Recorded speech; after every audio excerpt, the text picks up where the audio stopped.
आज महादेव माता पार्वती की कृपा हम सब भक्तों पे बनी रहे और उनका आशीर्वाद प्राप्त होता रहे। जगत संसार में आता और जाता रहता है, उनका जीवन इतना अनमोल है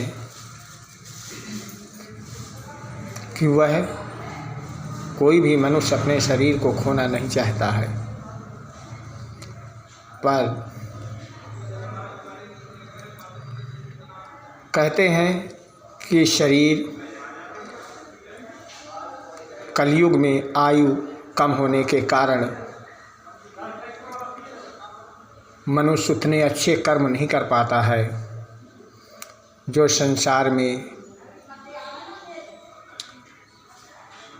प्राणियों के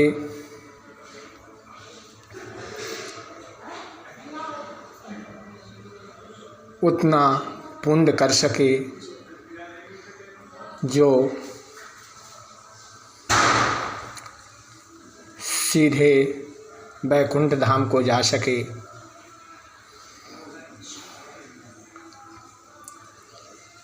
और वह अपने कर्म करके, कुछ संसार में ऐसे भक्त होते हैं जो बुरे कर्म करते हैं, कुछ संसार में ऐसे भक्त होते हैं जो अच्छे कर्म करते हैं। फिलहाल हम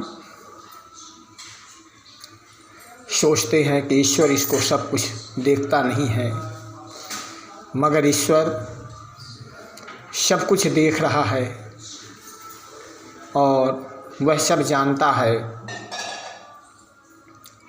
हम भक्त लोग सब कुछ जानते हुए भी ना समझ हैं, मगर ईश्वर सब कुछ जानता भी है और सब कुछ देखता भी है।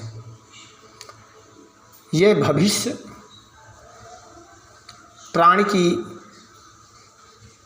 प्राणी की आयु कम होने के कारण वह अपना जीवन संसार में ऐसे ऐसे व्यतीत करता है जैसे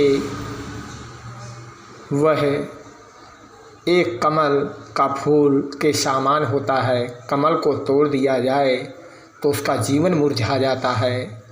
इसी प्रकार से मनुष्य के प्राण निकलने के बाद उसके जीवन में कोई भी तत्व नहीं रह जाता।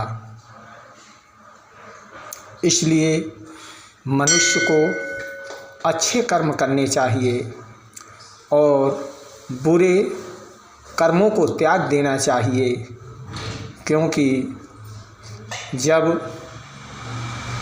प्राण आयु से मिलता है तो वह उसको मन एक चंचल होता है इंसान का, और मन यह कहता है कि वह तरह तरह की चीज़ पाने के लिए विचलित होता है और मन को भटकाता है।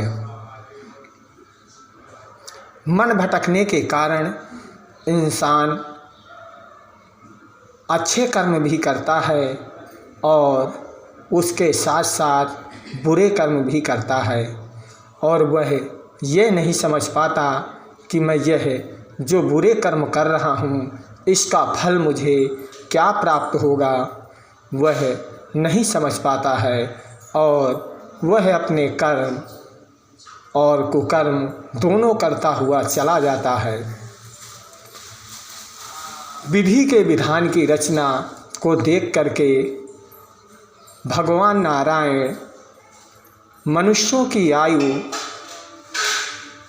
की गणना करते हुए वह यमराज से कहते हैं कि जैसे जैसे समय बदलेगा वैसे वैसे मनुष्यों की आयु कम होती चली जाएगी, और वह उसी प्रकार से, जिस प्रकार से आयु कम होगी उसी प्रकार से वह कर्म भी करते चले जाएंगे। संसार सब कुछ देख सकता है, पर वह यह नहीं देख पाता कि मैंने जो कुछ कर्म किया है वह अच्छा किया या बुरा किया, क्योंकि वह सभी अच्छे कर्म को भी वह अच्छा कर्म समझता है और बुरे कर्म को भी यही समझता है कि मैंने जो कुछ किया बहुत अच्छा किया। मगर उसके पुण्य और पाप दोनों की गणना जब यमराज करते हैं तो वह यह देखते हैं कि मेरी आयु कम होती चली जा रही है और मैंने अपने जीवन में कितने पाप और कितने पुण्य किए। आज दिन सोमवार, तिथि तीज, शाम को 7:45 तक रहेगी और इसके बाद चौथ प्रारंभ हो जाएगी। अब हम दुर्गा भागवत का पाठ करेंगे, जिसमें मार्कंडेय जी बताते हैं, ऋषियों को कहते हैं कि अगर अपना उद्धार करना है तो यह सब कथाओं का अपने अंदर लीन करना पड़ेगा।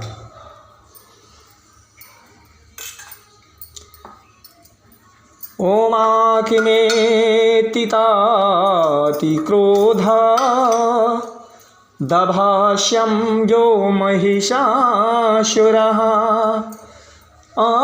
अभ्याधावतं शबदो मशेषो रसुरे ते व्रता।